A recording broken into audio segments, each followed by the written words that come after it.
పుట్టినరోజుని ఎలా పడితే అలా జరుపుకోకూడదు. పుట్టినరోజు జరుపుకునేటటువంటి వ్యక్తి ఆ రోజు తెల్లవారుజామున నిద్ర లేచి అభ్యంజన స్నానం చెయ్యాలి. అంటే ఒంటికి నూనె వ్రాసుకుంటే అలక్ష్మి పోతుంది. ఆ నూనె అలదుకొని తలస్నానం చేస్తారు. చేసే ముందు పెద్దవాళ్ళు తల మీద నూనె పెట్టి ఆశీర్వచనం చేయడం, వెన్నుపాము నిమరణం ఆచారంగా వస్తోంది.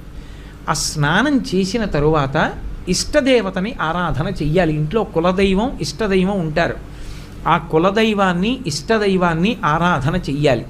చేసిన తరువాత ఆవు పాలలో బెల్లం ముక్క, నల్ల నువ్వులు ఈ మూడు కలిపినటువంటి పదార్థాన్ని మౌనంగా తూర్పు దిక్కుకు తిరిగి కూర్చుని 3 మార్లు చేతిలో ఆచమనం చేస్తే ఎలా తింటామో అలా 3 మార్లు వేసుకుని లోపలికి పుచ్చుకోవాలి.